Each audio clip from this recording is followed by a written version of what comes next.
everything was fucked up. The Zoom ops always telling. Yeah, that's true. That's true. We're over here telling stories. Yeah. We should have just been recording this whole time, Yeah, talking man. about our Zoom, distaste for alternate recording systems. yeah. Zoom acting like Gunna.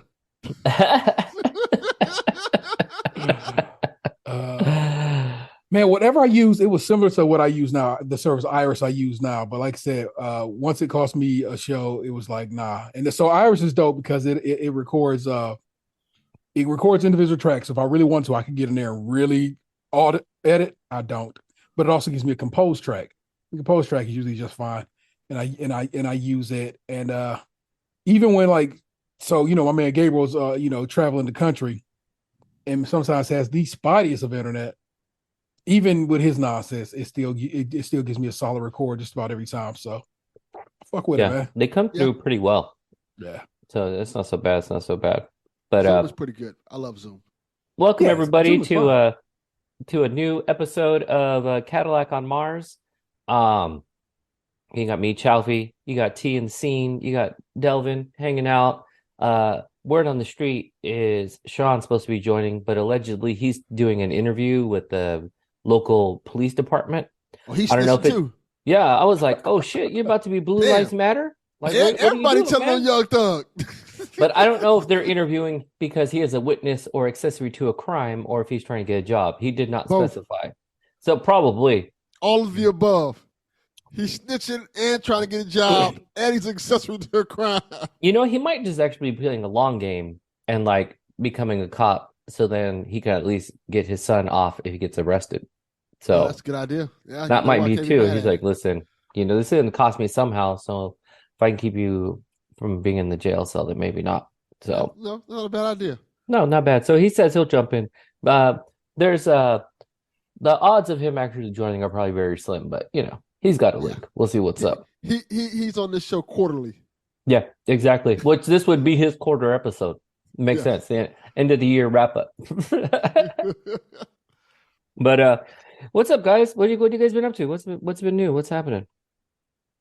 It has been the deal, holiday shopping, playing a couple of games, spinning some records. I'll spin some records today. And then I rarely spin the basement record player, but I started working back down in my little basement office space this week. Because basically the kid was on winter break. And I was like, you guys ain't had a good computer. I'll just go back and I'll go actually work on the work computer. And I was like, well, I got this whole turntable set up down here. With you saying, let me just spin some tunes. I listened to the Jackie Brown soundtrack.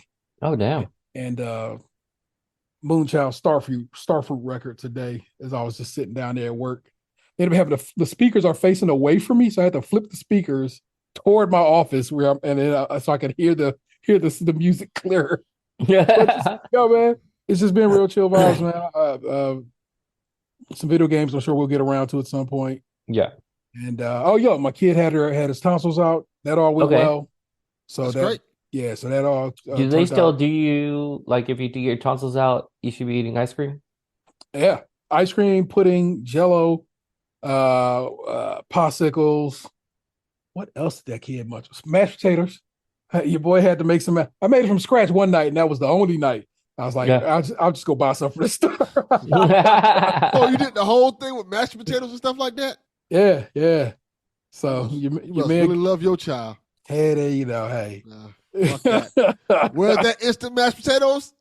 Well, like I said, I simply didn't have any in the house, but I did have some potatoes. Mm-hmm. So I was like, I got you. I can mash this. Plus, I got a potato ricer that I got last. Shit, man, you're the real deal. Thanksgiving. Yeah, well, yeah. I like a smooth potato, and I got it last Thanksgiving, and it bangs. And so all it's really doing is boiling for potatoes for forever. I mean, I guess I got to peel them and so forth, but man, because I'm out here like you think I'm racking a gun when I'm ripping open that bag of mashed potatoes, the flakes.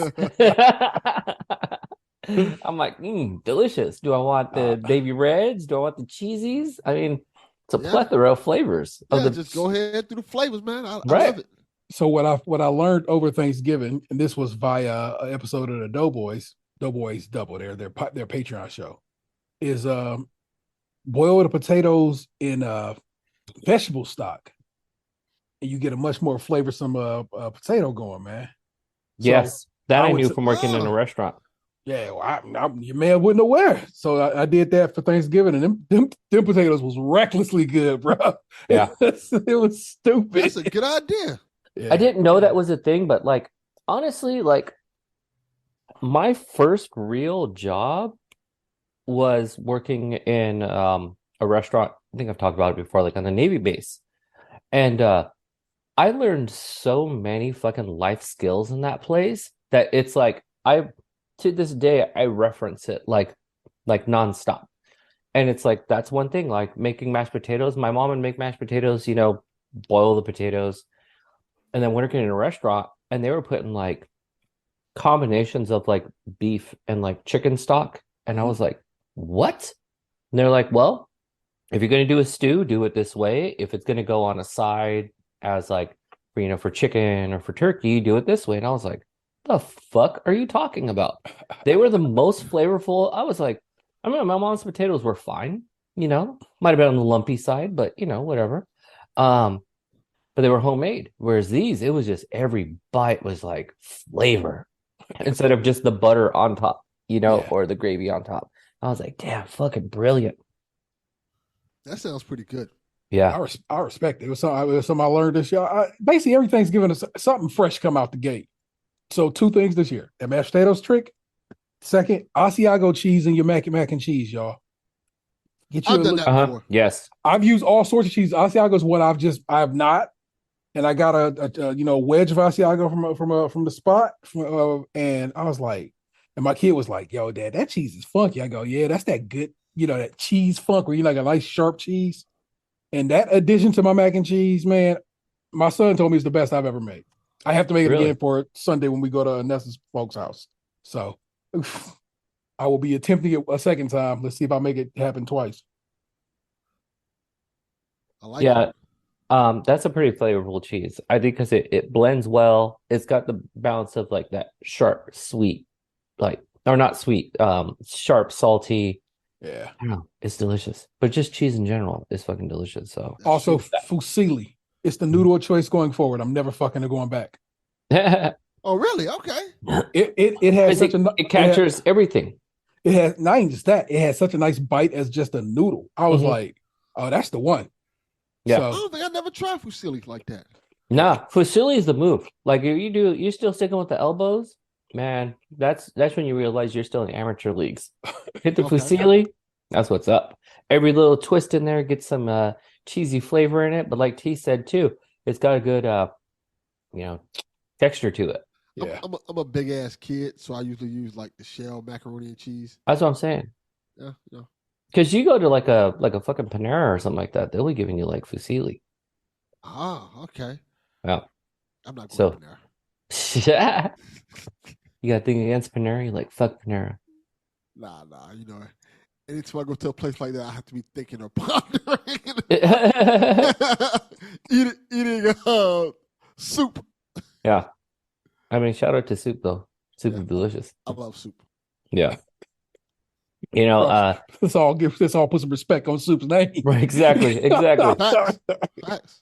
Well, you know what I'm saying, man? Shit, that beef barley canned soup, dang, I love it. I love it. I like to go get like it don't come in a can. The broccoli and cheese, the sharp broccoli and cheese they have at Publix sometimes and other places that come in like a little plastic container. Yeah. So I'll do some broccoli cheddar too, man. It's really good. Yeah, welcome to the food portion of this hour where old men talk about soup. that seems fitting for this podcast. That seems like what Cadillac on Mars will be. I'll give it like 40 years from now. We're like in our 80s. Oh, yeah. What soup did you have today, Chaufie? Right. Taste the soup. Yeah. Minestrone. I'll be out here eating albondigas, man. Like, yes. Delicious. But yeah, T, you were talking about record player, and I finally got one. Oh, you did? And I did. I love it. It's beautiful. And set it up. Now, I got all the pieces, got it all assembled. Let me go backwards a little. I got everything delivered, and I was like, great. And then I started getting real like bent out of shape because I had like a beautiful vintage Marantz like stereo receiver. And when we moved into the house, we realized that our storage facility had been broken into. Ah. They stole like the receiver, drum kit, effects pedals, a bunch of my wife's like baking stuff. And so often we'll look for something and be like, fuck, that was stolen too. So it was just like all these things. But so it made me think of that receiver and how much I want one. So it's on my future list of like things I'll get down the road. But it was just like, man, it would have been just so beautiful to have the Marantz sitting there with then the turntable on the top of it, just would have been a perfect fit. So I had to sort of mourn that loss again. But then once I set it up, I was like, fuck yeah, this is going to be great. Got my speaker set up. Boom. Got my turntable set up. Boom. T helped me out because I was like, wait, how do I control the volume? He's like, you need this extra thing. Got that other piece. Boom. Do you have your MC DJ name yet? Well, hold on. There's one key, crucial fucking piece I forgot. Speaker wire. Okay. And so since I don't have any speaker wire, I can't fucking hear any music. So I was like, oh yeah. Like I was fucking pumped this weekend. I was like, oh man, this is gonna be fucking great. I already got my record. I was like, which am I gonna listen to first? Like who's gonna be the first album up? And then I opened the box and I was like, bitch, no. It didn't come with any speaker wire at all? No. And so I was like, damn. Wah. Yeah. And did you order some? I did. And so it came today. So at least, I'll probably set it up like tomorrow or something like that, or maybe even tonight. But so now I do have my speaker wire. So I have a question for you. Yeah.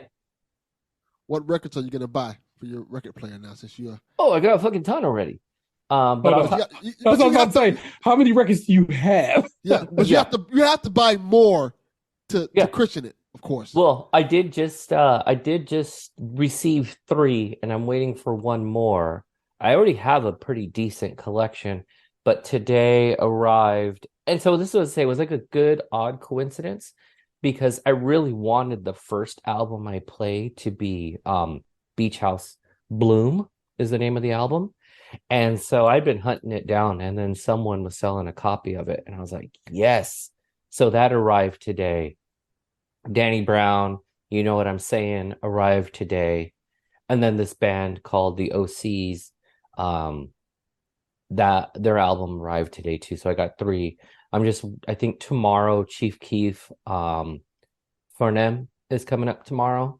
So I'm kind of stoked. So those are the 4 most recent ones, but I have a little stack that I've been collecting for the last couple of years, and it's kind of taken up the top of my closet. And I was like, you know what?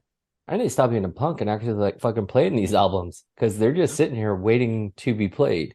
So those are probably my main ones. They're all better than Illmatic, so that's probably what I'm gonna. Son of a bitch! He know what he's doing. I said it on purpose. I said it to be hurtful. It's who I am. But and then Chaufie got beat up by his homeboys, and it was crazy. Yeah. Sad that he didn't make it to his birthday. I'm like, wow, you guys got flights to come visit me? Yeah, that's what it is. Yeah. All of a sudden, it's a fucking cartoon dust cloud or just feet and hands all over the place. I got shooters out there near you, man. Don't make it difficult, man. Yeah. So anyways, shout out to 21 Savage. Man, I got. So let's go look at the old vinyl email situation if we're gonna talk a little bit of records. Hold on. Yeah, as you're going into that, Wildly Dangerous. I don't know if you ever mentioned this before. I didn't know Discogs had an app. Yeah. That works way better than the website, in my opinion. It's the great. So I have to put it right here. Not just that. And so when I used it, I was like, oh no, I don't like this. So Discogs has this little thing right here in the search bar, which is just a barcode scanner. Uh-huh. Meaning when your records start arriving, hit that barcode scanner, scan your records. You can keep track of your collection. Most of my records are in my Discogs. Oh shit! What? It tells you your general value. So the valuation of my record collection that is in Discogs, and that's not all my records. Yeah, could be anywhere from $8,000 worth of records up to $27,600 worth of records. Woo! which is why when I did my insurance the other day, I changed how much the valuation on the stuff in my house was worth.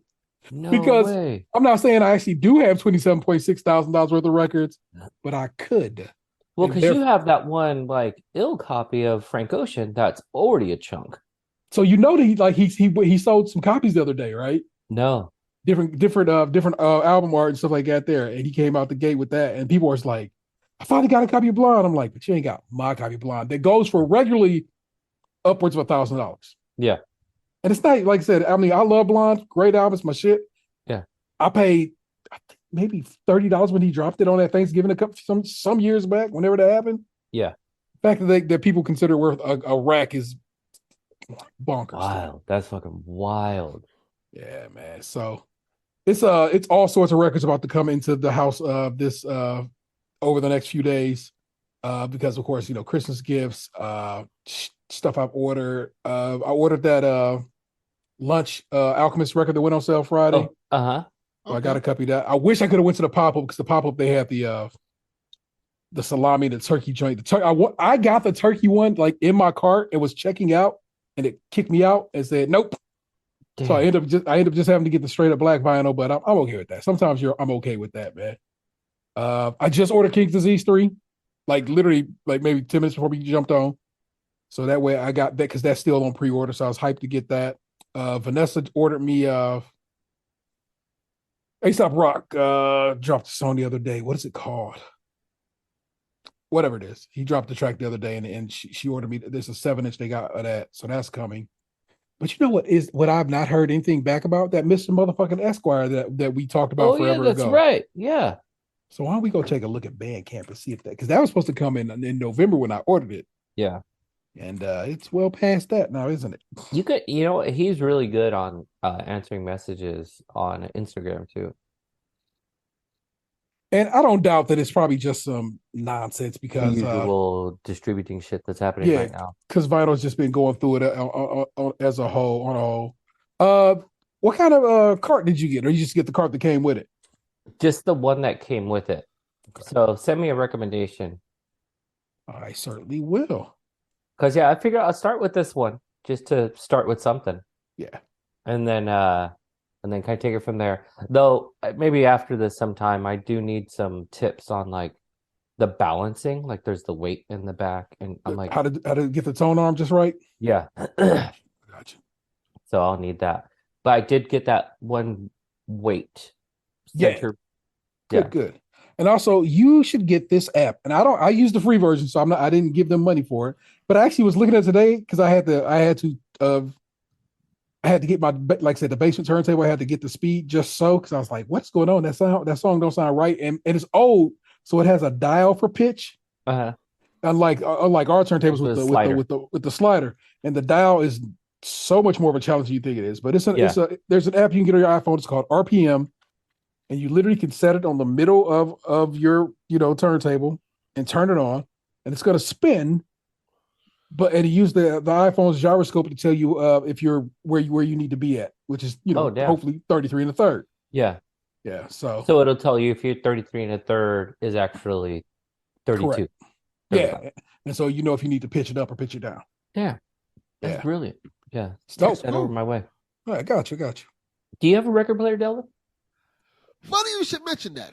All right. Someone sent me one for Christmas. Oh shit! Word. It's a basic one. Okay. I don't know. They heard me tangentially mention it. They were like, "All right, we'll send you." They got it off of Amazon. The aesthetic of it is pretty cool, because it's like one of those ones that you see on Amazon. It has like a box. It's in a box, and has Bluetooth and all that shit on it. I'm like, is it like all self-contained? Like the yes. Speakers? Okay. Nice. It's nice looking. Like, oh, this is pretty cool. Yeah. So now I got to start getting records just to play on it. I think this would be a little cool thing to have in my house. Yeah. I don't have that much space now anymore. One of the things I got for Christmas they gave me earlier, besides the record player, I got a smaller NBA Jam cabinet. Okay. Nice. Like not the countertop one. Uh-huh. So how many fucking arcade like you need to knock down the wall from the apartment next door.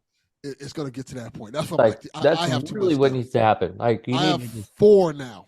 I have 3 big ones, Is it 3? Is it 4? Yeah, 3 big ones in the countercade, and I also have about 8 or 9 of the small mini ones they have. So I have a lot. God damn. And these are all in the main crib or the side crib? Yeah, all in the main crib. In your bedroom, living room? Yes, and that's not including all of the like memorabilia and stuff like that I have. Like I have all the statues and stuff. I have a lot of shit, man. Why don't you just move next door? Like, why don't you do that? I'm considering it. I might have to.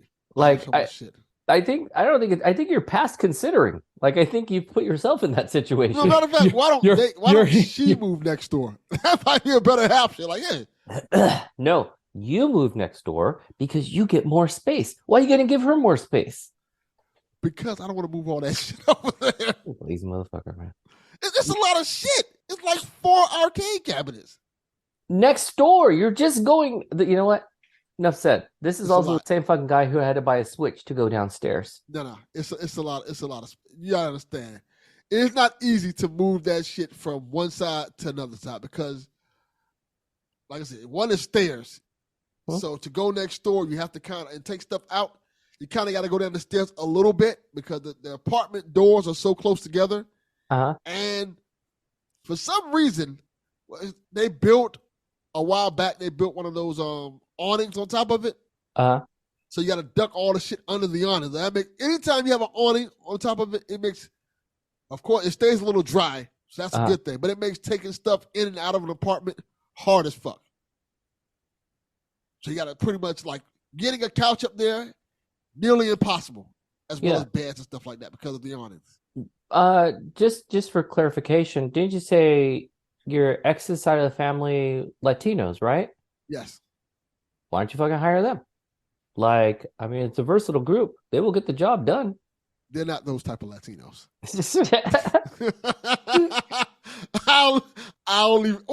Matter of fact, one of them is. One of them? One of them is. One that married in? Yeah, one of them is. Yeah, my brother-in-law, he gets down to get down. So he probably can help me get that shit over. That's what I'm saying. He'll figure it out. Then he's probably got homeboys. Hit him up. Ask him to hit up his homeboys. Boom. Done. Yeah. He would do that because well shit, I hope so now. Shit, especially when I got them for Christmas. What'd you get them? I got my niece on their side a microphone, like a Shure microphone, because she's into music and stuff like that. Oh yeah. So she started. I told you that they live in like practically like a fucking mansion. Yeah.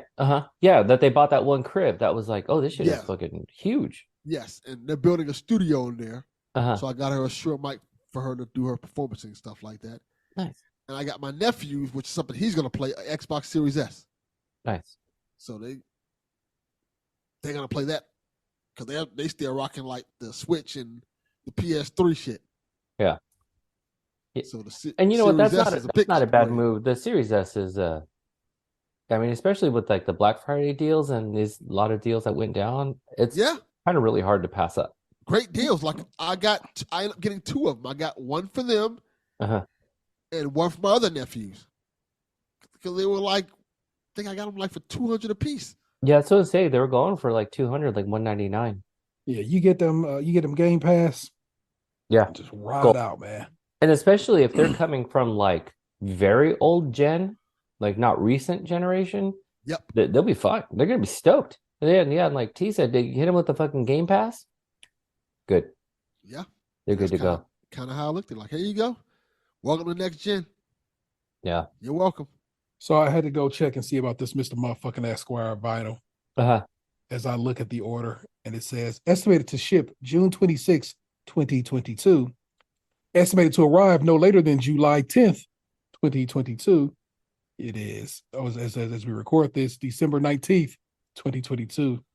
I got the feeling this record's going to be late. Yeah. Something's going wrong. Yep. Something went awry. If you know that I ordered Scott Pilgrim. We talked about, in fact, we have talked about that on this very show. Scott Pilgrim, the KO edition from Limited Run Games, January of last year. And I got it maybe a month before last. Yeah, man, I think it came through October. Yeah. And it's just because the vinyl because they wouldn't send it to me. They had everything but the record, which I ordered in addition to. And because they didn't have, because limited run says we want to ship everything in one situation, They held it all together. They held it until the vinyl was made. And I was like, you sons of. That was a long You don't wait. like Scott Pilgrim, do you, Chaufie? No, I fucking love Scott Pilgrim. Okay. I was trying to, so who the fuck that little said he don't like Scott Pilgrim? Some weirdo. Probably Donnie. Yeah. No, he says he likes stuff till he doesn't like. No, he does. I know. That is true. Until he doesn't. And all of a sudden he's like, no, I don't like this anymore. He talks himself out of enjoying shit. No, that is the straight up truth. No, Scott Pilgrim, like, I actually would like to get at some point the collection of the books. Even though it breaks my rule on reading, I would like to read those. Well, I have it on my iPad. So I have them digitally, but I wouldn't mind owning the physical copies of the books. You're all right. You know what? I have a problem with reading on the iPad is that, like, I read and then I'm like, what's on Twitter? And I read and then I'm like, let me search IGN. Like, as I'm reading, a thought gets triggered and I'm like, oh yeah, let me search that real quick. So I do have like a hard time like sticking with it, you know? Yeah, I can't do that shit. I cannot read on the iPad. Like comic books and stuff like that. It's something about having the book in my hand and all that good stuff. Yeah, I have to have it like that. I can't do it. I can't sit there and have time to focus on it like that. It just gets to me. I don't know why. It breaks my brain. Yeah. So I would like to have that in hand. The movie's fucking fantastic too. The game has always been a lot of fun. So yeah, I'd like to get the book someday. Every so often I look at it when it's like on sale, and then I'm like, not today. It's always the wrong time too, where I've already like spent a bunch of money on a bunch of different things, and I'm like, the last thing I need is this fucking collection of comic books. And I'm like, that one, when it comes, that one I can't justify. So I don't know. What are you getting? What are you getting your family, T? Or are they too close? You can't say. No. Everybody on the out and out. I sent y'all the picture of all the games. Yeah. So I got all the games. There's some, like I said, some records coming down the chute. Both kids are getting their AirPod Pros. A specific Lee asked for a very specific case for their AirPods, and I was like, all right, I got you. Anything else out of the ordinary? My son Xander wants new sheets, and I'm just like, okay, practical, random, but I got you. That's a choice. And didn't tell me about it. Told his sibling about it, who then told me about it. It's through the grapevine that I find these things out. Kid got some sweatpants, some athleisure type sweatpants, such choice. I copped those. I'm trying to think anything.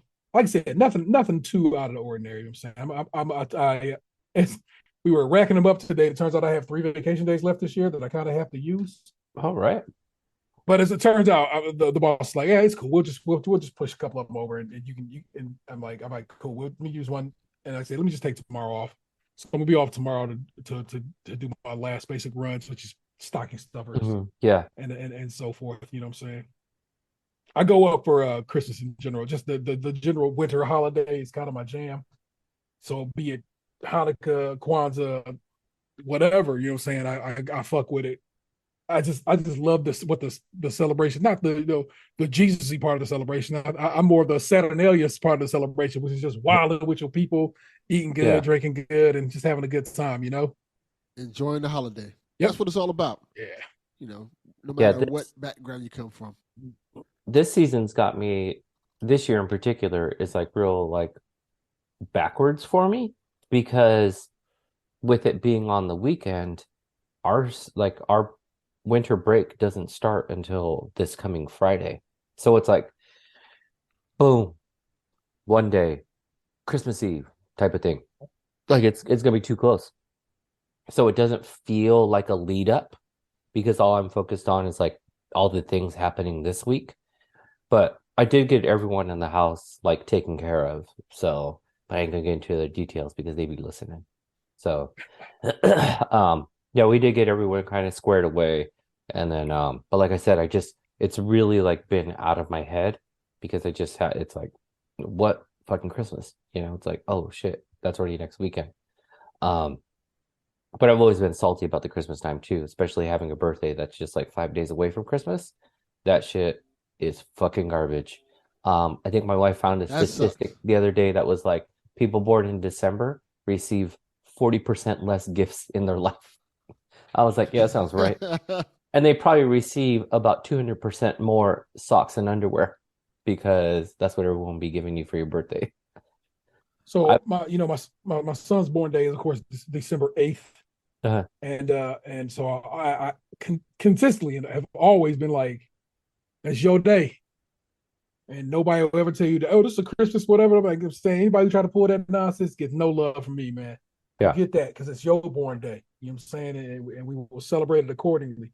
And so he always, it used to be his birthday, he would get Call of Duty. And Christmas he'd get whatever racing game he wanted that year. But you know what I'm saying? It's just how funny how it has worked. Oh, that's what so I've been copying my kid the Diary of a Wimpy Kid books since forever. They make them books still. Oh, every year that dude presses another one up. Because that's what you say. He's still going strong. So yeah, because he's making money. Yeah. So even though my son is 19 years old, I still copy him another copy of this year's Diary of a Wimpy Kid book. That is will funny. Be under the tree, and I'm going to keep buying them shits until that dude stop writing them. Right. Or I don't know. I guess my son have a son or a child. Don't matter what, and I can start passing to them. That's how traditions work out. He's gonna the year you don't get him one, he's gonna be like, did the author die, or like, or is there a problem in our relationship? Like, what happened? I just need to know. Do we need to sit down and talk about something? Yeah, that is a wild way to find out the author died. Right? No shit. You didn't get a book this year. Yeah. Why? Because the author is gone. This is another book. That's the obituary of the Wimpy Kid. Oh my god! Oh my god! There's this book called the Black Panther: Protectors of Wakanda: A History of the Training Manual of the Dora Milaje, and I got that from my son because I think he'd go up for it. In fact, we saw Black Panther yesterday because I hadn't taken him to see it yet, and so we went and saw Black Panther yesterday, and he really had a great time because we just love that movie in this house, them movies in this house, and so they got this book, and I'm like, okay, so I copped that for him. So that sounds cool. It is. Karama Horn wrote it, black woman. You know what I'm saying? Puts respect on her name, and it's really dope. And it's like it's on Amazon if you want to check it out. But yeah. Protectors of Wakanda: a history and training manual of the Dora Milaje from the Marvel Universe. When does it hit Disney Plus? What Black Panther 2? Yeah. I thought you saw the book, and I was like, Chaufie, you're a fool. No, I meant Black Panther. Like, I haven't made it to the theater. Just really haven't had like a lot of time to like sit that way. And I think at this point they do 45 days after release. But I wasn't sure if this one they might extend or keep it. I mean, some of them they make exceptions where they're like, oh, this is day one, and others they're like, I mean, we'll stretch it. Yeah. So they seem to have been basically on that 45 days out, even for like everything, Thor, Doctor Strange, all them shits. So yeah, I assume that's just what it's going to be. Speaking of Disney Plus, okay, so I gave Andor like a fourth try, and it finally clicked. It finally fucking clicked. Man, let me tell you, 4 tries. That first 3 episodes. That first episode is just, and then it's like, well, then like are all these like that? Yeah. So then it's like, then like I said, you put it together like, oh, that's one little chapter in this book. Yeah. I could not. It's exactly that first episode was so like, what the fuck is this?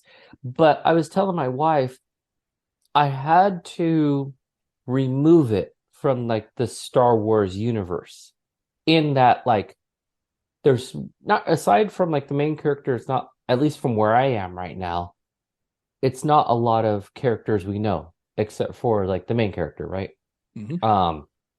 But I was like, it's less Star Wars and more complex, like crime mystery and like a series of follies.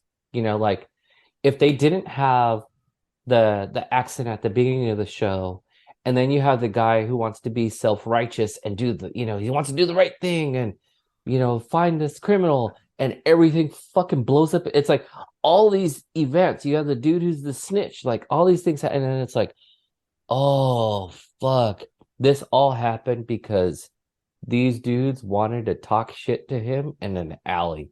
That's all it comes down to. So then it's that sort of like butterfly effect. Because of this thing, all these things happened. I have a question because Chaufie sparked this for me because I'm genuinely curious now. Yeah. How many times will you go back to a show to see if it clicks before you're like, you know what, I'm done? Because you said 4 times, and 4 times seems wild to me. Okay, so I will give it this. The first time I set it to play, my wife and I ended up talking the whole time. So we never watched it. And it played for like 3 fucking episodes. And I was like, I don't even know what's going on here. And then the second time I tried to give it, I was like, let me go back and try it again. And then I was just like, I don't get it. Like I wasn't connecting with the character. And then Jessica's friend was like, oh, it's brilliant. It's awesome. You guys should watch it. And I was still like, oh no. But then when T was like, listen, watch it this way, get past the first episode.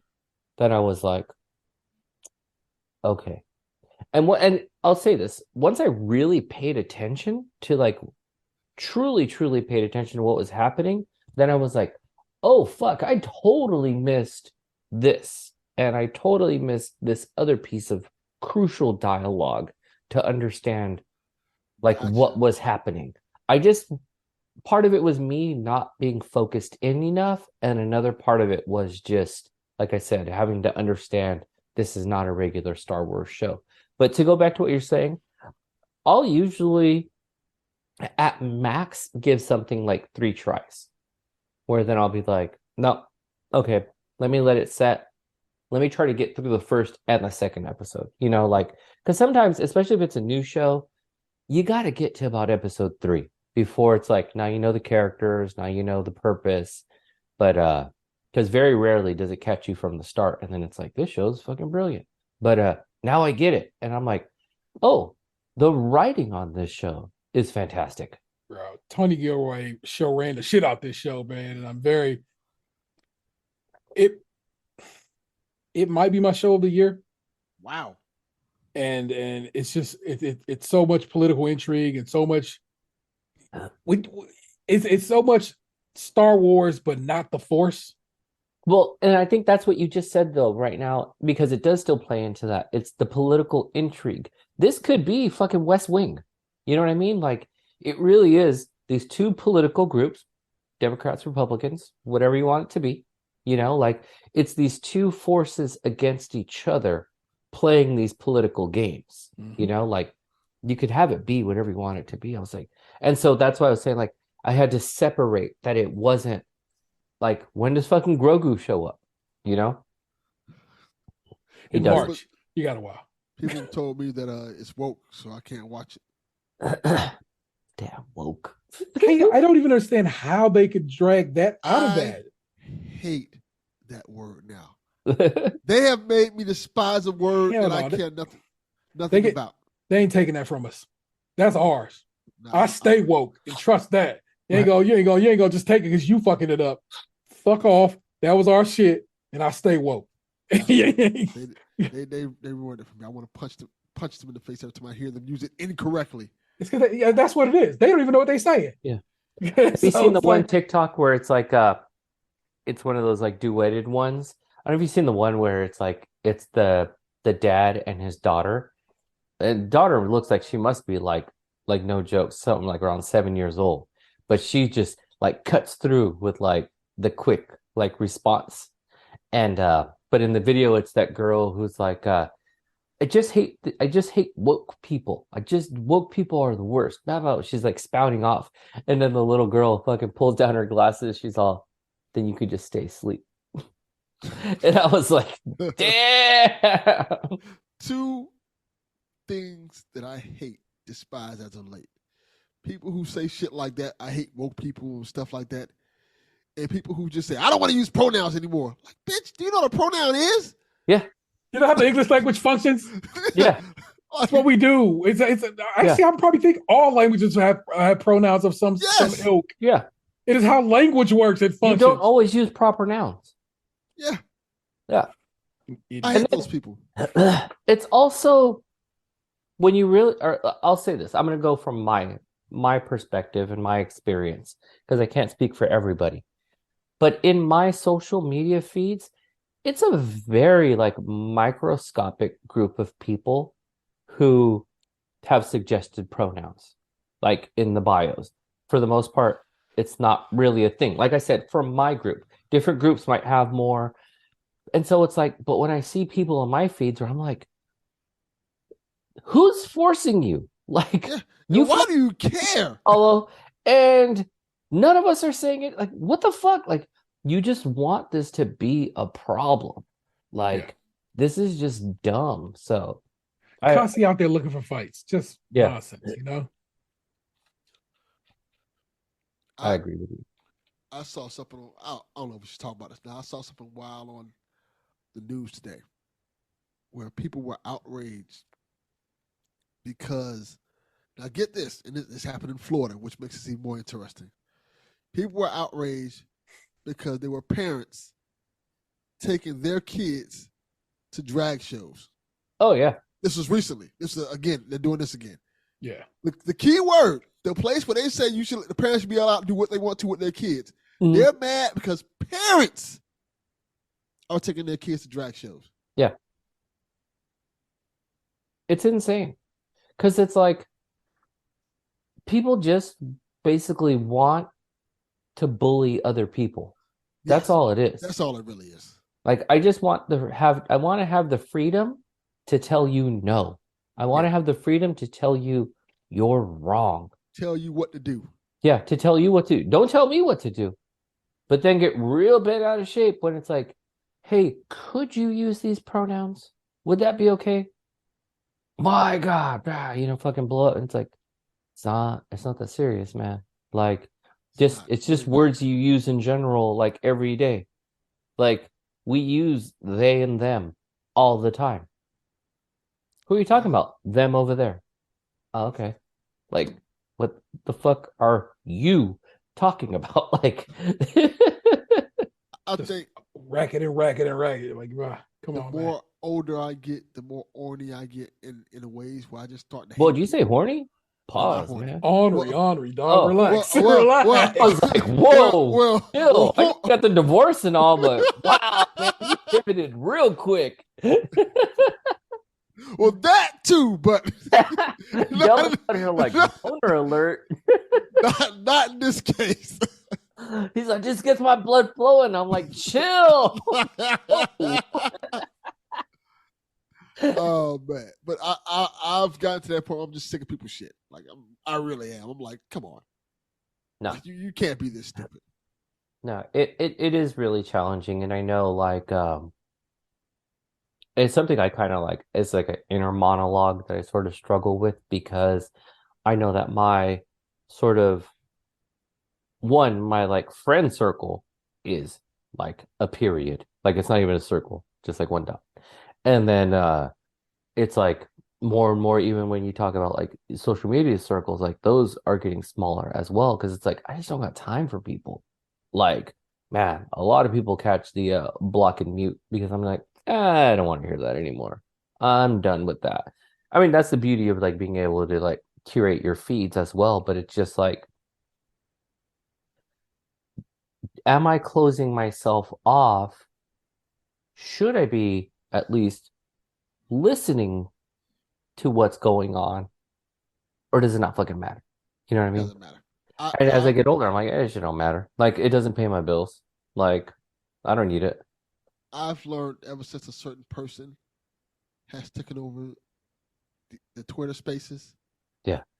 I'm starting to see more BS on Twitter. Oh yeah. And that's something I had honed to a point. it was always a chill vibes on my Twitter, and now I can't even have that because it's you can't curate it anymore. It's just there, and I'm starting to see it seep out into my Twitter. And I'm like, come on, man. It annoys me so much. Like stuff that I mute, block, and try to take off is just now just showing up in herds. I'm like, come on, man. I don't want to see this shit. Yeah. No, it does. It feels like it'd be like the version of like the zombie apocalypse where it's just like it's not just one anymore. They're all just coming through now. We're like, oh fuck. I thought I was able to hold these fences up. Not anymore. Like you guys are coming through. That 2 weeks without Hive as basically a steam valve for me, an outlet was suck. And I was so hyped when it came back the other day. I was like, I need this because it's so chill over here. The vibes are so relaxed. People I fuck with are over there already. You know what I'm saying? We need more black people over there. I'm gonna say that to you right now. Ain't enough black people over there yet. And people and black people I fuck with that are on Twitter ain't over there on Hive yet. But I'm hoping like that transition begins and we'll just get it going over yonder. Because like I said, it's very relaxed. And they got a real solid policy in place about bullshit. And they were like, all right, yo, it's bullshit. Got to get the fuck up out of here and go. And I'm like, okay, thank you. I need that. I need that to be a thing that y'all are abide by. Yeah, I appreciate that. I think I need to go in there more often. Get a feel for it. It's a little challenging when you start something new, especially when you establish yourself on a platform for so long. Like, yeah, for sure. Before I got on Twitter, I did not give a fuck about social media at all. Yeah. Yeah. And Twitter essentially became part of my life. And since I met great people, great friends. Yeah. So it's kind of hard to get away from that. But if Hive can do the same thing and just transfer those friends over there, it almost feel like I almost want it to be like how if you get a new iPhone, you just press a button and all your friends just come over there. Yeah, just whoop. And it's like it's a good chunk I got over here, like I said, because like I said, that one day the follower came through was just like, I mean, we all going over here, and I'm like, okay, fair enough. I'll meet you over there. Yeah. and like I said, a good chunk of people had indeed got down out there. So basically, it's mostly of course, Games Twitter is who is over there right now. Yeah. But like I said, I need not so much black Twitter per se, but substantially more black people because I don't see a lot of them over there. I felt like Ariel Knight's over there, Cameron Hawkins is over there. You know what I'm saying? But again, these are people in gaming spaces. Yeah. So black it's a folk different in gaming thing. Yeah. You know what I'm saying? So yeah, we'll get there. If we got to lead the charge, we simply will. Yeah. But I don't know. Elon was like, if I lose this Twitter poll, then I'm gonna dip. Lost it, and it was like, oh well, in the future we'll consider blah blah schmaggity. Yeah. Yeah. Like, man, you know what? God, he's so bitch made, and it's like it's just like, bro, you can't buy yourself into being cool. Mm-hmm. Cool just kind of comes, and you ain't it, bro. He really is that guy. That's like, oh man, I got the leather jacket. It's like, you still got the swag. Just because but I got the Ferrari.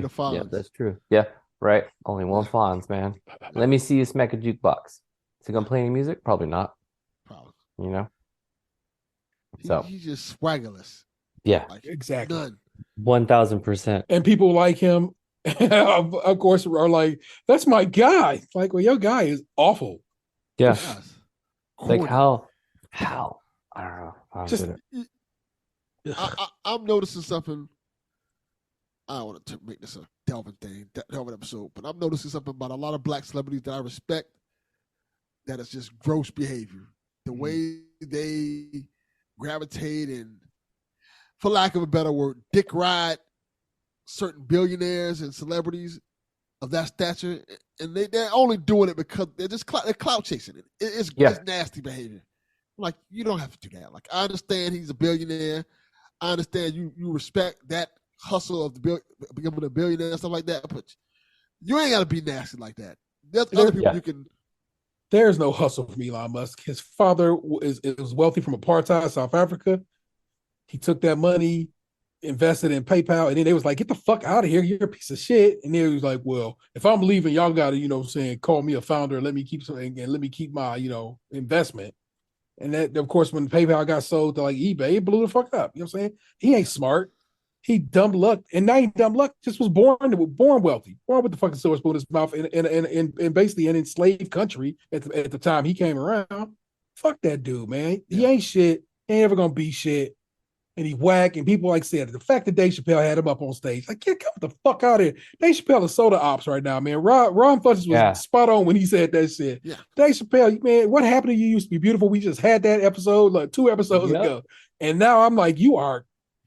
No, thank you, sir. You are like, fully just trash. And it's not only him. It's a few of them out there who just be out there doing this clown shit. And I'm like, yo, what are you doing? Like, and it kind of tells me by seeing this, like, okay, we know now who will sell out the culture for $1. Oh, yeah. So I just look at him. Like, come on. And I can't rock with that. No, that's a whole truth right there. Is like, yeah, you definitely see one who isn't there for the community. You know, they're just like, I'm just trying to get paid. You know, but that shit at that show where he was like, then berating the crowd for not praising, was like, what are you doing, man? Not gonna lie, that looked like some Trump shit. That really did. Mm-hmm. Yeah, I don't fucking know. What a sad state of affairs. Yeah, that is the truth. Let's get into some positive stuff. You guys are bringing me down, man. I ain't trying to be bummed out. I'm trying to have a birthday tomorrow. Trying to turn up. Hopefully, eat some key lime pie because that's my favorite. I don't really fuck with cake that much. Cake's kind of whack, in my opinion. Except if you ever have my guy. We can just be like, I don't like cake and stop right there. Why you got to add the cake whack on top of it? Oh, because cake is kind of whack, in my opinion, except for tres leches. That shit is delicious. Which is the wackest of cakes. You know what? That shit just wet. Ew. Fuck you know that. What? Wow. That's how you're going to come at brown people? Wet ass cake. Man, you know what? I have to fucking kick you out of here. Then you disrespect cake like that. And then check it out. I hate cake, but you know what I love? Not cake. Yeah, WAC, wet ass cake. Delicious. Wet ass cake. That is a wet ass cake. Yeah, it's a wet ass cake. It's so good. Wet ass pastry, if you want to flip it that way. You know what I'm saying? You can keep it concise. It's so good. I don't want to fuck it just like dry ass, boring ass cake. It's like well made cake isn't dry, sir. Also, I'm not a huge fan of frosting, and that's another part of it too. It's just I ate cheesecake for my birthday personally. Yeah, cheesecake's tight. Strawberry cheesecake. I fuck with that. But yeah, my go-to is typically pie, like key lime pie for sure. Number 2, banana cream pie. That's just delicious. You would like a cream pie. Yeah, I was gonna say the same thing. I made my son an apple pie for his birthday. So he does because he's a pie man himself. So that's what's up. Does he like the solid crust on top, lattice, or the streusel? I went lattice this time, and he fucked with it. Okay. Not a fan of the streusel. His lady made him a streusel one last year, and I'm not trying to put my man on blast, but he was not going up for that one. Oh, damn. Oh, okay. He's a crust man. That just is what it is, man. Did he have to question the relationship? He's like, damn. Bro, it's been a couple of things where I'm like, bro, you've got to be better about this. Like, say, because his lady will never hear this. He knocks. It'd be some shit that she makes that she doesn't make anything like me. You know what I'm saying? Who has fed him his whole goddamn life. And he just like, he don't fuck with him, but he don't want to tell her he don't fuck with him. Yeah. And I'm like, doing that is worse. Yeah. Because then one day she will find out, and it's gonna be like, bro, you had me giving you this whack shit all this time. You know what I'm saying? It's like just be honest up front and be like, nah, man, I don't fuck with that. My daddy make it better or whatever. You know what I'm saying? It's easier that way. Because if anything, she might be, oh well, maybe I'll pick up. Maybe I'll learn from your old man, see how he make it, and then maybe I can make it that way, or tweak it in a way that says, okay, you don't like that, let me try something different. There you go. But that's a lesson he decided to not learn, and so he don't want to hurt them feelings. Yeah, and I get that. I truly do. You know what it is. Especially and I was gonna say it's a fine line too with that, like hurting someone's feelings and like being considerate and being honest. Like, oh, what do you do? Because you could be like, hey, thanks. I really like streusel. And then it's like, do you know I made this out of care and love, and then it turns into a thing, and then it's like, fuck. Well, So you should care and love more if you're making this trash. yeah, that is true too. And, like I said, it's probably. I'm not saying it's even whack. It's probably like I said. It's just I make it one way, she make it another, and he fuck with how I make it. It could be delicious to somebody else, but you know. Yeah, you've already set the path. You already established like the sort of the bar, the standard. Yeah, the standard she can't achieve. That's on her. What she needs to do is join you in the kitchen and be like, show me the ways. Yeah. It's like going from Notorious Big to Shine. Like, right. We don't need you, Shine. We got Biggie. We don't need this. Exactly. The mediocre Biggie. It's okay. Oh shit.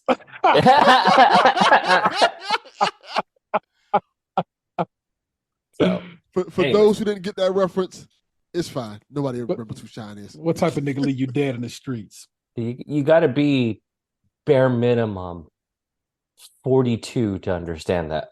Yeah, pretty much. Yo, man, that Shaun album is so much better than it has any right to be, though. It is. Did you hear the one he did in jail? Yeah, but that wasn't a good idea. No, I said what I said. That Shaun album is in singular. There's one, and it's very damn good. Yeah. And you're not going beyond that. I don't need to hear you rapping in jail in the showers, fam. Like you can keep that. We can hear them in the background talking. Like, yo, you didn't have to do that, homie. We could have waited till you got out. It's okay. Man, I got this cough fucking me up. I got sick the other day. I'm already having to put myself on mute because I keep coughing like crazy. Yeah, last week was like a fucking adventurous week. Started on like Wednesday maybe. Woke up, I was like, oh yeah, I ain't going to work. Like I feel, or Tuesday, I was already feeling like kind of funky. Oh, Gavin had missed like a week of school. He was like sick. And this is the most he's been sick like in his whole life, where I think he's already missed like like maybe like 10 days of school or something like that. And usually he's like me, sick one day, sleep it off, wake it up, boom, good. And he came home the week before last. He's like, I don't feel good. I'm not going to school tomorrow. And then my wife was like, nah, I think don't be dumb. You're going to school tomorrow. And then in the morning, she's like, oh no, he's not okay. Like he just sounds terrible. And then, so I think I'm more than likely I probably caught whatever he had because this fool just likes to cough on everybody like a jerk. So, you know, and I'd be like, I'm like, I gotta go to fucking work. And he's like, I know. I'm like, and then the thing is too, it's like healthy, he stays in his room or he wants to hang out with his friends. Sick, he wants to kick it in the living room the whole time. I'm like, what the fuck, man? Like you're sick. Can you get your ass in your room? I just want to lay here and watch TV with you guys. I'm glad you want that. I want your ass out of here. Like fucking kick rocks. And so then he hangs out and he's fucking breathing his hot ass breath all over the place. Yep. All this sounds familiar. Wednesday I started feeling shitty. I was like, I'm gonna stay home. Thursday I go to work. I was like, okay, I can make it through. Friday I wake up and I felt like my throat just felt like fucking gravel and glass. I was like, oh god, this sucks. Everything just hurt and I was coughing like crazy. Like, you know when you cough so much that you kind of almost black out? You know, like you're like, yeah, I'm seeing like pin vision. Like I was coughing like that where I was like, oh no, I'm fucked up. So then I text my boss. I was like, hey, was getting ready for work, but I'm gonna fucking go. Went to urgent care because I was like, maybe they'll help me out, give me something. They ruled out like the major things. They were like, all right, good news, no COVID, you don't got the flu, you don't got strep throat. It's just right now it's a real nasty fucking cold going on, and that's you're what dying. Yeah, I was like, oh great, can't help you. Yeah, they're like, you got about 42 hours to live. I was like, okay, great. Not even a full 48. Thanks. Yep. Well, you won't be lonely. I won't be. You go see Uncle Charlie.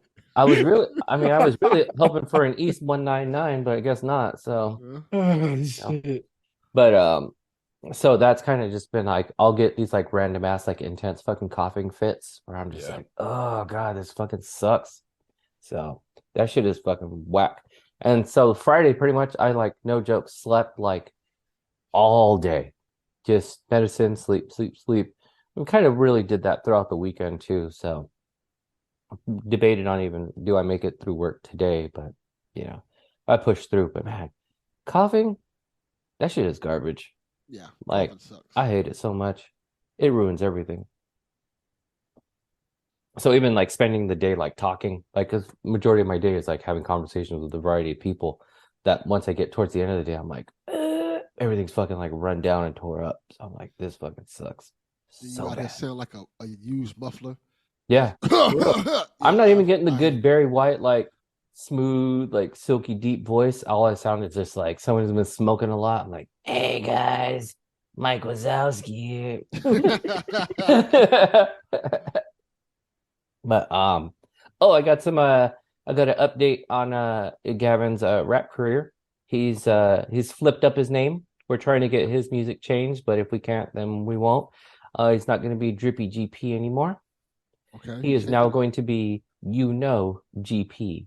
That's the letter U, KNOW, GP. So he's sticking with the GP, which keeps some consistency.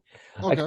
I kind of like this better because I feel like it is a little more universal, whereas Drippy is like stuck in time, So I think when we come back from winter break, he's going to move. He's going to be working on some new songs to get out there.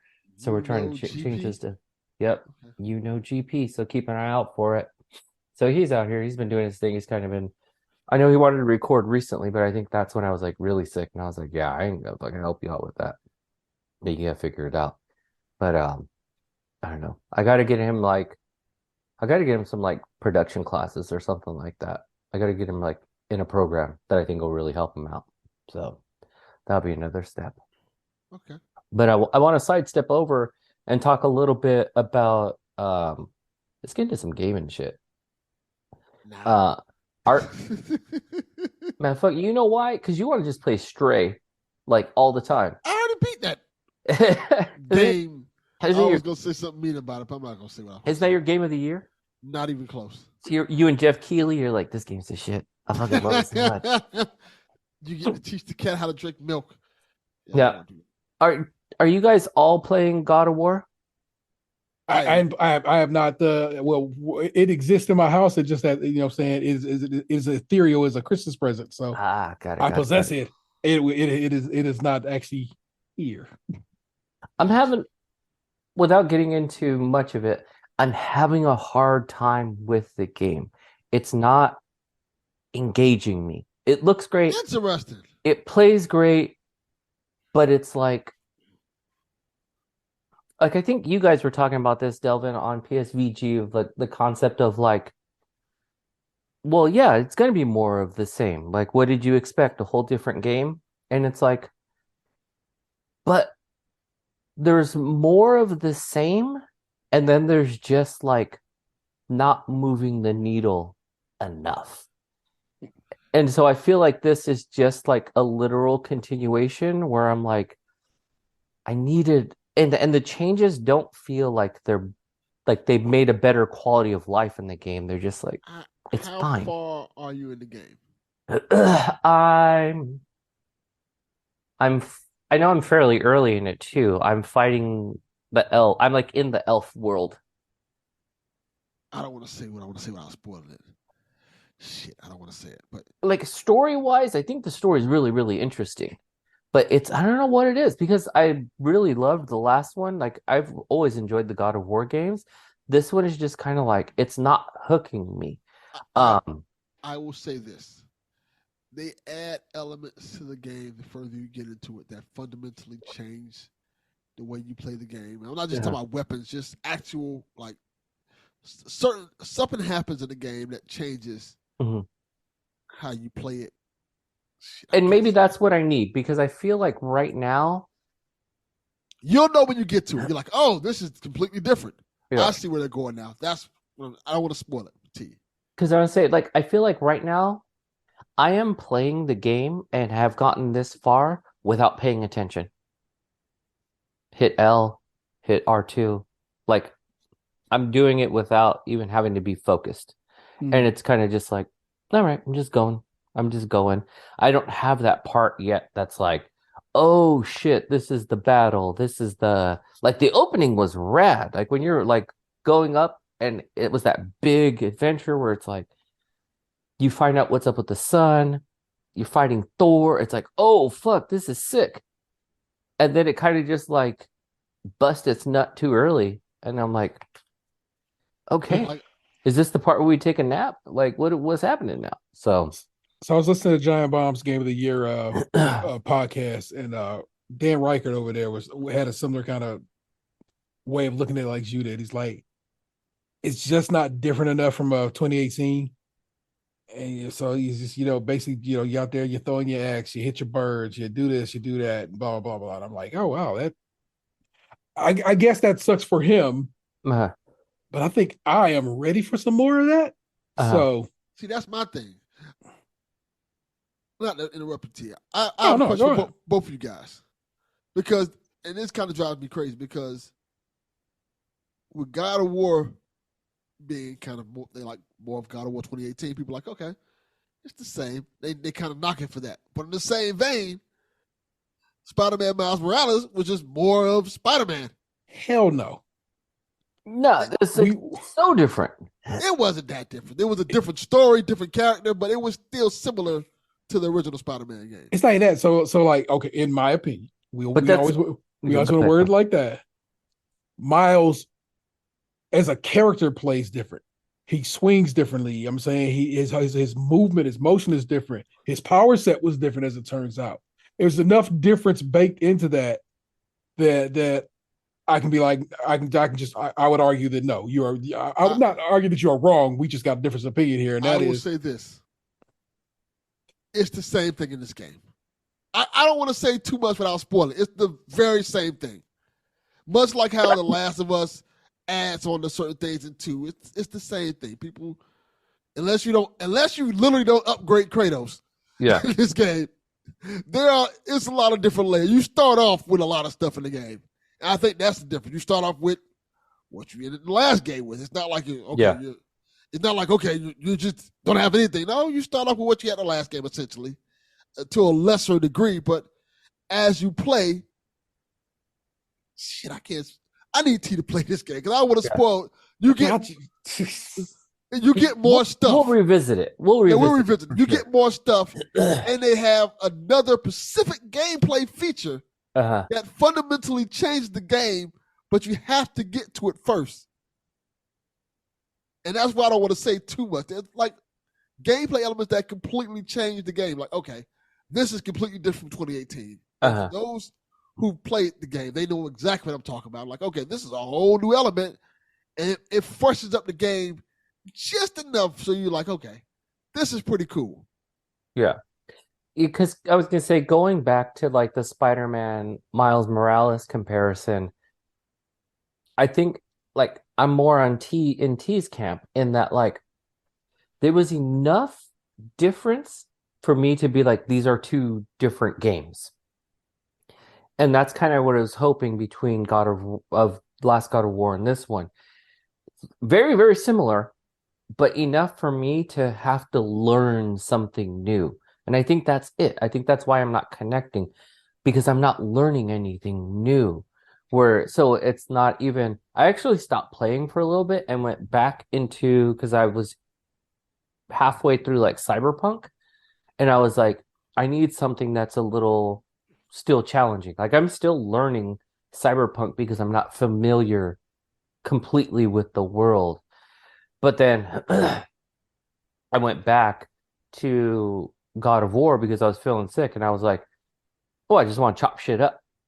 And like I was saying, like, because I already know how to do it, it was just like bang, bang, bang, bang, bang, fucking destroying things, you know? But on the positive ends, that game is fucking beautiful. Like, it is every like lighting effect, the color palette, it's very vibrant. Even in the snowy areas, it's like they did a fucking killer job. The effects, like when you're playing in headphones, man, that's amazing. I feel like the challenges could be just maybe a little bit harder. But they're enough that they're accessible and not like throw the controller like game breaking, you know? Yeah. But I think going to what Delvin's saying, I know there are some things that are like, oh, I'm gonna have to come back to this. Because they'll literally tell you, we haven't learned this yet. And then it's like, okay, that means I gotta come back. Like when it's like destroying like some gold elements or whatever. One of the things I like about it that they changed is it's a lot more different enemy types. Yes, that is a lot true. more. Like it's not just the same zombie-looking guys you fight over and over again. And they fight differently. Yes, and you have to adapt to how to fight them. Like I can tell you some of these. They're like wolves you have to fight. There's different types of soldiers, different types of creatures based on the realms you go into because you go into different areas and they like in the last one. But the realms are more expanse and there's more things to do in the realm. So if you're just going around just doing the bare minimum, you don't get this experience the whole thing. But if you're going around searching, looking for stories, you may get a better experience with it and face a little more challenging things. And I think that like this is like contradictory to what I was saying earlier though. The fighting is more complex because you could fight every character with the axe or with the swords, but some react differently. So you do have to be a little more strategic on how you're battling. And you absolutely cannot go into each battle the same way because you will die, you know? Because like the fairies or elves, whatever they are, they defend a lot more. So as I'm trying to like throw things at them, they're blocking the fuck out of everything. I was like, oh, but if I use a lot of the axe when you sweep it across the ground and the ice shoots up, that takes them hard. Let me ask you this, Chaufie. Have you tried to use the mirrors against them yet? Oh, I didn't know you could. Aim the axe at the mirrors to hit them. Oh, wait, no, I did, because it was there's that one chamber where it's like, because you're talking about those mirror stones, right, that reflect it, and it's like 4 pillars, and then I threw it, and it went ding, ding, ding, it just started fucking swinging around, and then it like took one of them out, and I was like, oh, dang, that's crazy. That's the trick and the fun to that part. Yeah. It makes it a lot more fun doing that with them. Yeah. So, yeah, the fighting for sure is, and I feel like Atreus is a much better character in this game. Way better. Yeah. Like, you get to play as him, and he plays really well. I feel like his dialogue is really, as the character has matured, he's matured. But even when you're using him as like your sort of side character where you can like fight as Kratos and then chuck the arrows, it's highly effective. Did you upgrade him yet? Yeah, I've upgraded him a ton. Yeah, that helps a lot. Do you get anything for having had a save file for 2018 on your system or anything like that there? You know, sometimes some sequels do that. It's a reason why. Carry over. It's a reason why. Because, and I don't want to like explain, but there's a reason why, because it would. It would break the game. It would break the game. Yeah, because the way the skill tree, the whole skill tree and sort of inventory like upgrade system is way different. Okay, and like a little more complex. You know, again, a complaint they made was no, that was on Get Played. I was listening to Get Played. The one guy who loves God of War he said this is his favorite God of War game ever. But he said the menu system is wild complex. Yeah, there's a reason for that though, and I think once you play, you're like, okay, this makes a little bit more sense because there's a lot of things. There's a lot of things you could do with Kratos, and you can have Atreus do. Yeah, and well, even with like they sort of have like the power slots and all these like different like think of like being able to upgrade vertically and horizontally. Very RPG-ish. Okay. Yeah, very much so. Very much so. And also, to the game's credit, Atreus now doesn't just stand there and just nothing. He fights. Oh, he goes in. He's swinging his bow. He's hitting creatures. He's helping. You can do tag team moves with him and stuff like that. He's an active fighter in this game. Yeah. And he's a capable fighter, and that helps you a lot. Like he's like, Yeah. hey, behind you, and then you see somebody behind you and stuff, or he'll attack him and shoot an arrow at him. Yeah, He's very helpful. As a sort of AI character, he's dialed in. Like he's a helper. Whereas like I felt like in the last game you had to keep him safe and keep yourself safe. So at times it was like it brought it down. But nah, man, he's a good character. My biggest gripe is Mimir, the fucking head. Oh, He's too corny. And so you know how like what was the fucking it was like the goddamn, I can't think of that name right now. Immortals Phoenix Rising. Very fun game. But you know, a lot of people complained that it was like too silly. the narrator.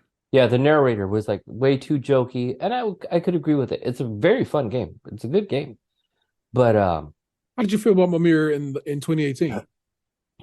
I was fine with him because even though he commented in, it wasn't as frequent as it is in this game. Yeah. Where That it's makes almost sense. like, man, like not every quiet moment needs to be filled with a corny line.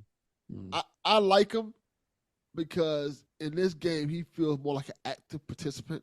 Like he's talking you through. It's like the first game felt like it's okay. This is Kratos and Atreus' journey. This one feels like it's Kratos with Mimir, who Kratos kind of looks like a brother. Yeah. And Atreus looks like that. Well, that's my uncle. So they have this kind of family relationship that works for the game. But if you don't like Mimir, you're like, okay, it can get on your nerves. That's really true. They function definitely more as a team, because the previous God of War was like unfolding the relationship between Atreus and Kratos, whereas now you're also unfolding Mimir and being like, yeah, and realizing like he's righting some of his wrongs. Like you're going through everyone, like basically everyone's got a storyline, you know? Because and this is just a side one, so it's not like it's gonna wreck the story. But it's early on in the game, and one of the side quests was to turn off the smokestacks or whatever. Oh yeah, that was a good one. And it's just, you know, basically it's like the equivalent of like taking over the towers in like fucking Far Cry or something like that, you know? And but you get into Mimir's story where it's like, yeah, I actually kind of did fuck these guys over and I started polluting their air or something like that. You know, so you realize like, oh, you did cause some problems. Or like even as they get into some latter characters, he's like, yeah, my bad. I did fuck you over. You know? So everyone's getting developed in this game. It's pretty interesting. But like I said, I think it's just the learning piece though. I want to learn more from the game. Like make it a little more challenging in terms of like how am I supposed to play? Because right now it's just too easy. And not easy if we'll just kick it up to difficulty. It's not that. It's just I already know what to do. I already know how to climb that rock. I already know before I go right, I should go left so I can get the chest. Like it's too natural right now. So I'm hoping as I get deeper, because I mean honestly, what am I, probably like 4 hours in, and I believe this fucking game is like 25 hours. I'm sure it's gonna change. You'll catch me on the next one. I'll be like, it's brilliant. Fucking best game I've ever played. One of my favorite moments in the game. I won't spoil the moment, but you do this mission, and after the mission, Atreus asked his dad, like, why are you helping me? Mm-hmm. And it's just this slight line. Mimir says, because your dad wants to spend time with you. And that got me. Yeah. To see that side of like Kratos, like, oh yeah, he's being a dad. He wants to spend time with his son. Yeah. It's such a small line that once you hear it and once you kind of hear Kratos acknowledge, you're like, yeah, this is fucking cool. No, and I think it is still a game that it really is about like the father-son relationship. Yeah. Because as they're kind of like, even when Atreus kind of goes off, or when, you know, his dad finds out that, you know, he wasn't being honest with him, he didn't come at him like the God of War. He was just like, listen, man, you got to hear me. You can't be doing this shit. Like, where it really is just like, the best I can do is point you in the right direction. You either listen to me or you don't. Like, really speaking to him like a parent, as opposed to like, he didn't fucking throw him up against the wall and, you know, didn't even really yell. no, he just spoke to him like, listen, kid, you're gonna fuck up every now and again. We'll figure it out. Really good moments. Yeah. So I'll give it that. Like I said, it's not, and in no way am I saying it's a bad game, because it's not. It's just, like I said, for me, I'm having trouble with that sort of connecting piece. Nothing wrong with that, by the way. Yeah. I had a similar thing with Elden Ring. Yeah. Now, did you ever go back to Elden Ring? I realized I'm not going to go back to Elden Ring until I have nothing to play, because I realized that game is a game that's going to take all your time up in terms of like, hey, you got to learn these moves, you got to learn this technique, and if you have something to play, and you can't focus on Elden Ring and Game X at the same time. Like right now, I'm playing God of War, I'm playing Final Fantasy Crisis Core, because they're two different experiences, but I can easily get back into God of War because I know the functions and stuff like that, and I can easily get back into Crisis Core, so I can easily just switch between those two games. But I found with me playing Elden Ring, I stopped playing Elden Ring for a day or two. I forget what the fuck I'm doing. Forget where I'm fucking at. Now to start that whole function about learning this again and stuff like that, I'm like, I can't do this right now. I need to have time where I can sit there, focus on nothing but Elden Ring, so I can get this full experience. Just be that. Yeah. I get it. Yeah. I am playing High on Life. So that Justin Roiland game. It's good. It's not bad. Way prettier than it has any right to be. Yeah. The action's pretty good, but if you get sick of motherfucking character talking to you the whole time, your gun talks to you the whole time. Your gun is the voice of Morty talking to you, and Morty's voice the whole goddamn time. Hey, Rick. Is it? But I just got to a part of the game that said if you want to shut the gun up, you can there's a setting to turn the guns yapping down. And I'm like, maybe. For right now, I'm gonna let it walk, but maybe that might occur. First person shooter, sci-fi shooter, so far, so good. And again, it's on Game Pass, so if you have access to Game Pass. Yeah, I really, really want to play it, but and I've actually been waiting for this week. Because I have my two Xboxes. Well, my Series S, it's just, it can't compete anymore. Like, as I'm playing games, it's just struggling. Where I'm like, damn, it gave a good run. So I got my two Xboxes and I got a Switch. And this week, GameStop is doing bonus credit on trade-ins. Oh, they are? Oh, okay. Yeah. So I'm like, if I can do 3 trade-ins, then hopefully I can cop a Series X. Very good. And then that should hopefully cover a good majority of the cost on that. Again, you should also check out, and again, this is on Game Pass, but of course, if you want to go buy it, it's only a couple of bucks, and it's on itch for free. Vampire Survivors, also available on your phone for free. Yeah, iOS. Game. That game is so good. It's so damn good, and as I get better at it and begin and have leveled up so much, I'm just like, this game is amazing. Yeah. So I and the DLC for it just came out like a week ago today, or no, something like that. That's all right, a week ago. Yeah, and so that's available as well. And like I said, I'm pretty sure I'm just gonna go ahead and put it down on paper and buy that. I love it. It's just great.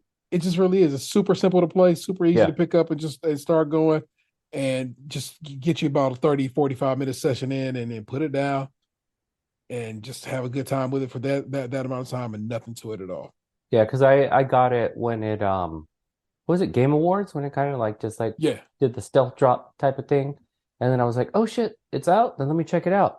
And I played that night, and I did. I really, really enjoyed it. I haven't gone back into it though, but it's one of those that I'm like, okay, maybe if I got a little bit of time right now, then I'll go play. Like I said, it doesn't ask too much of you. You don't have to I gotta memorize complex, inputs or nothing like that. Exactly. Move your stick, Left, right, up, and down. Yeah, just don't get beat up. The new season of Fortnite is so fucking good. It is really good.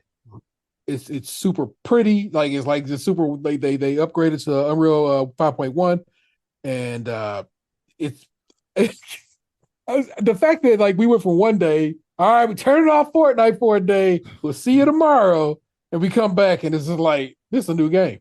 Yeah, You've done the impossible, and it must be respected. And I have been capping fools, bro. I'm not even that good at. Well, maybe at this point I need to go accept that I'm pretty decent. I'm a pretty good shot. I dropped like 8 people today damn. in real short order too, because they keep popping up trying to shoot each other, and I'm just like, I'll get that DMR out and just aim down sights, and it's just like murder. I played a couple rounds recently, so I played I think the day after it came out, and then I was like, oh, this shit is clean. Like you could just tell it's functionally smoother. Yep. And just again, it's just crisp. It plays nicely. The gunplay is always like great, and it's just more dialed in. Yes. Like, and you can kind of see the evolution. I know from the first time I played Fortnite to now, guns were really like fucking everywhere. Yeah. You know, whereas this, it's like, nah, the drop is correct. Like everything's real like nice with it. So then I run into that struggle where I'm like, all right, am I going to play a couple rounds of Fortnite, or am I going to play this one over here? Like finding the game to play as well. Because I definitely do want to get some rounds in with you and Fowler. Yeah. Because that's always the funner part too, is when you can get a squad together. That shit is the best. Because then that means I'll probably win a game because I'm pretty whack at it. I still play a little bit too run and gun, so then I get tore up. But it's really, really good. They do it like for a free to play game. God damn, they fucking deliver every time. It's why I pay for whatever crew every month. The crew pass, yeah, it's worth it. It's trust me, if you play it enough to if you play it enough, it's worth it. Pay the $13. It's basically like a free battle pass and some free money. That's not free. I get it because you're paying for it, but you know what I mean. You know what I'm saying? And it's got its bonuses for sure. Yeah. I also Marvel Snap on my phone. Me and Fowler talk about it all the damn time, especially when we get some new cards or whatever. We just send each other like, yo, look at this. Look what this just did. I just won. I swept all 3, spots, whatever. It's the shit. If it's the shit, if you get down with it. If it's not, then it's not. So now I think Delvin was playing. What's the other Marvel game that's out that people are playing? Midnight Suns. Midnight Suns. How does that game function? Is there I know like almost nothing about Midnight Suns. Yeah. Like what is it? So 4X's RTS, right? Yeah, it's XCOM with Marvel characters. Okay. That's what it is. But it's the Midnight Suns, the occult, darker Marvel character, which doesn't really matter because you start off the game with freaking Iron Man and notable characters. It's like the best way to describe it is it's a cool story. It's I heard it's more Fire Emblem than yes, it is XCOM. It's not as hard as XCOM. The way the stories work out and so forth as well. You know what I'm saying? Yeah, you can also build relationship with characters, blades in the game. It's fun. I enjoy it. I think it's really cool. I think if you like those real-time strategy type games and you wanted one with a Marvel character, people was like, oh, it has card elements. No, it doesn't. The cards is kind of basically the way you fight. But it's not really like that. It's like what they do is they give you like these set of cards, right? And each card has a different thing you can do. Like, hey, you can either punch, super move, or this. You just pick the cards of what move you're going to do. That's how the cards are.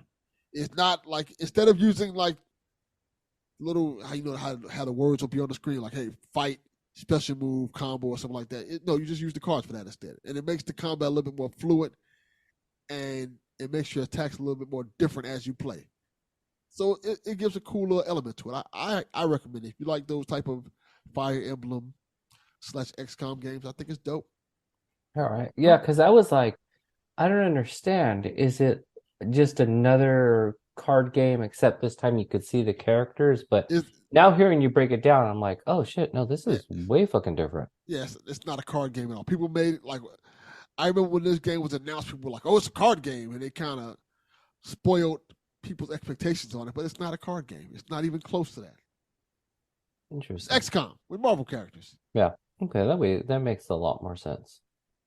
But yeah, let me see what else I've been into. So yeah, still kind of slowly chipping away at Cyberpunk just because that story's weird. So I'm like, I just got to know what's happening here. What route you go? Corpo. What's the other one? Corpo, Nomad, Nomad. and I can't remember the third one. I think I'm Nomad. Is that the street rat type of guy? Yes. Yeah. Yeah, that's what I went with. Yeah. And then so that's kind of been like my route. And so right now I'm in the position where, and I still feel like I'm probably like fairly early into it. Met up with this one, I mean, I guess it'd be the same anywhere because I would say I met up with this one girl and we're blowing shit up, but that's like every mission. So somewhere along those lines. But it is kind of getting a little, it does get challenging because some missions really require like a lot of fucking stealth. And for me, that's really hard because I'm like, there's a person, murder, like bring out the guns. I'll chuckle every time people say they can't do stuff. Maybe because I just enjoy stealth games. Yeah. Once we get to that, I'm like, yeah, this is a ball. I'm getting down with this. So, like I said, people say I don't like the stealth function. Like, why? Yeah. No, I just like shooting. So then once I see a person, I'm like, bah, bah, bah, bah, bah. And then I'm like, see, I'm all about sneaking up on somebody and just slicing their neck or whatever, so whatever it is, whatever the stuff, capabilities are in the game. Be happy that you're playing the game now, as opposed to when I played it when it first came out. And it was all busted up. It was the best on Xbox at the time, but it was still busted up, and they had dildos everywhere on the game for no reason. Like, why is this a thing? Like, you go loot, and they're like, "Oh, here's a dildo." I'm like, why you give me a dildo? I can't use this for anything. Why do I have this? They fixed all that stuff, so I'm quite sure your experience is far different than mine. Yeah, I bought it when it first came out and was going to return it when everybody else was returning it, but then it was like, I was going to return it because I figured they was going to be like, "Oh, just keep it," but they was like, "No, you got to send me that disc back." And I was like, "Well, just keep it. She's gonna be a dick about it, bro." Yeah. And so I didn't. I waited until it got a next gen update. And once that next gen update came earlier this year, I played through one way shorter than you think it is. That's not long. Yeah, probably a dozen hours altogether. Yeah, and that's with a good chunk of the side missions. So, well, yeah, that's what I thought too. That's what I was saying. Like, I think I'm like halfway through, but when I went, like, to just look through like a general, I always like to look at a walkthrough just to know what the chapter sections are. Yeah. And that was man with kids. We need to know everything before we start involving ourselves.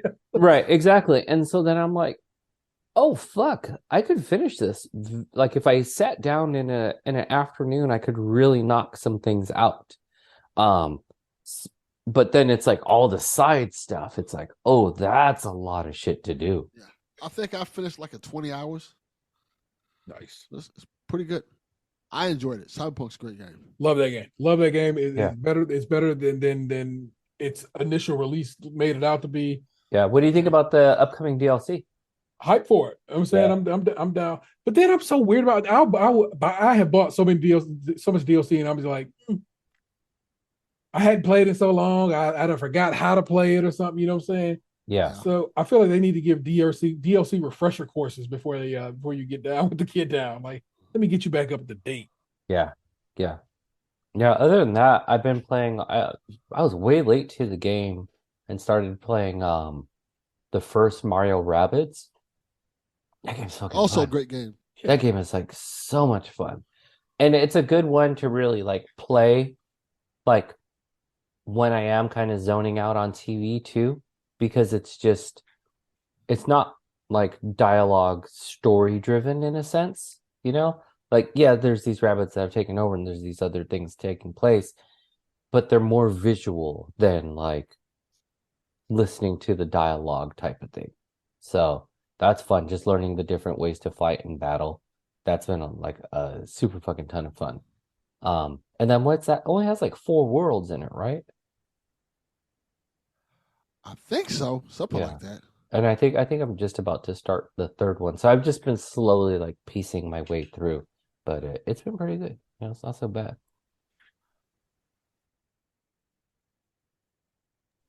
Oh fuck, man. This being sick. I hate it so much. I think all my medicine's wearing off now. So I think we're gonna start cutting it short because I'm like fucking coughs are coming through. You can probably hear in my voice right now. I'm trying to hold it back. Got sneezes happening, fucking noses running. I'm like, ugh, good grief. Fuck this. I ain't trying to be sick on my winter break too, But always sucks. Yeah. I did definitely want to just make sure that one, that we got one in before the year ended. Just to say, again, thanks to you guys for always joining me, especially when it's always like last minute. I do appreciate this time to just like kick it with you guys and kind of just BS and whatnot. So for sure. It's been a pretty solid 2022. We'll kick off the new year very, very soon. So hopefully when I'm on break, we could then dip in. So you might be hearing a new episode within like 2 weeks.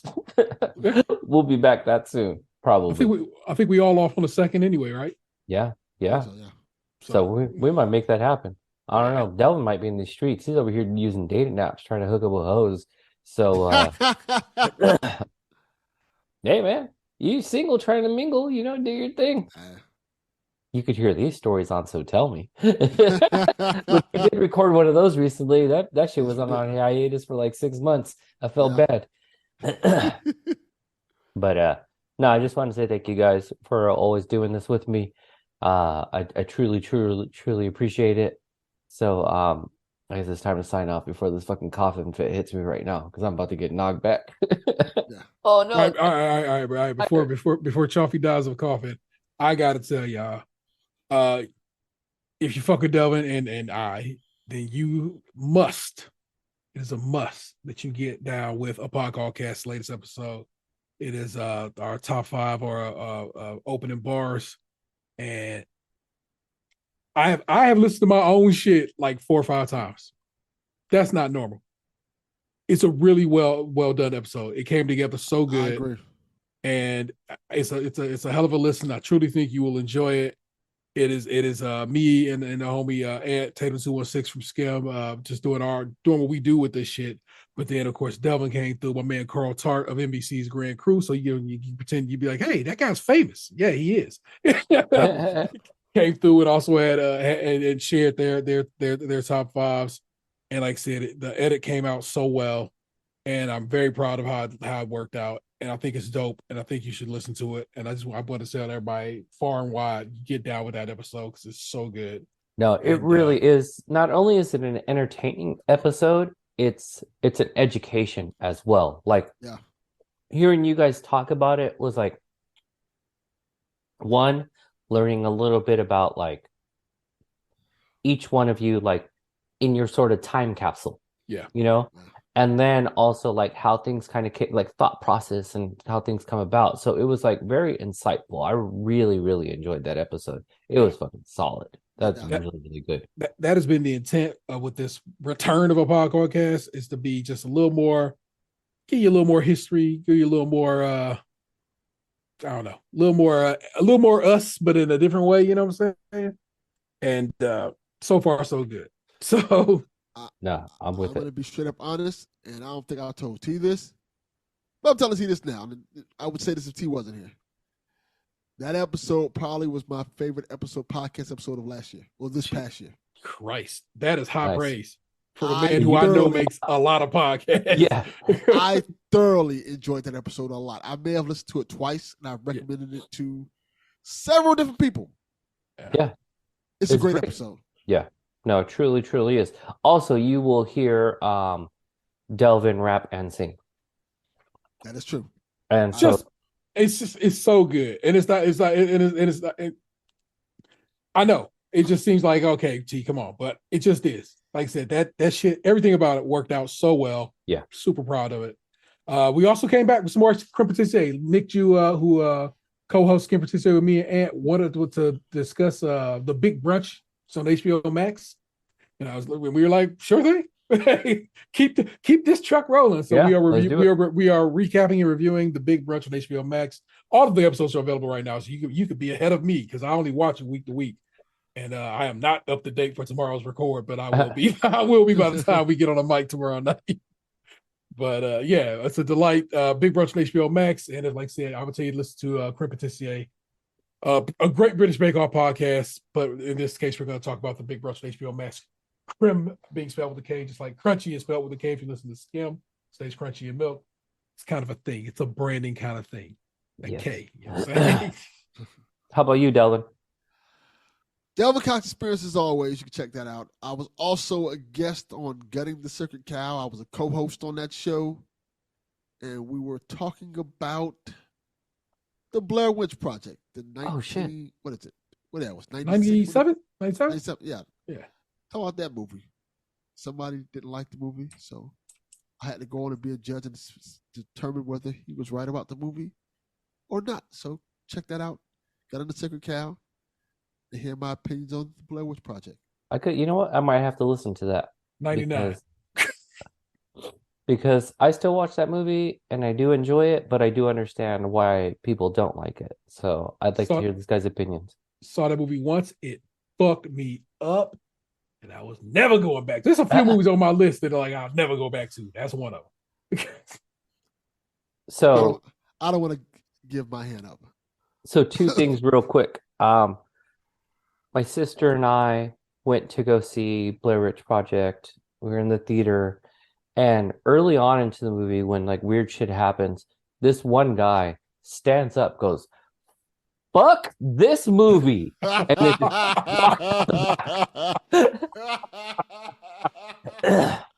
and then that. So my sister used to come out and like stay with me for like a week, and when I was going to take her back home, we were supposed to go camping with my parents, and we were like, "No, we ain't going camping." They're like, "No, it's gonna be nice. We're gonna be out in the woods." I was like, "Wait. We're gonna go I'm in a cabin in the corner. Right. I'm finding a fucking satchel with teeth and shit. Nah, I'm good. I'm good. I'm all right. I don't need to be staring in the corner of anything. So we didn't go camping. But yeah, when that guy fucking threw up his hands, and it was the perfect moment of breaking the tension in the room too, where it was like you didn't hear people be like, "Man, fuck you, you're dumb." It was just like, whew, yes.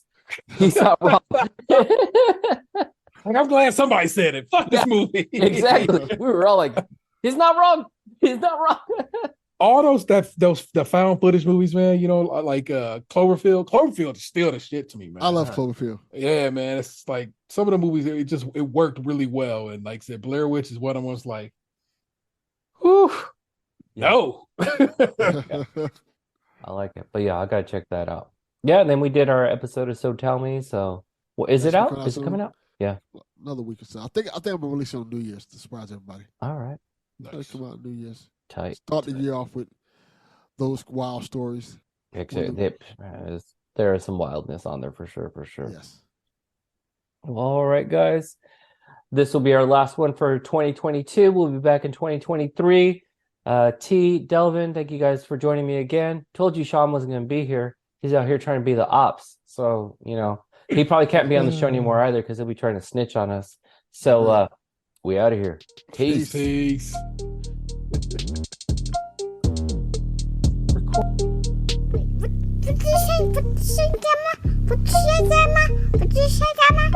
you say, Grandma? Mama. Mama. What? What did you say, Grandma? What did you say? Grandma's not here. Grandma's not here. She's not. She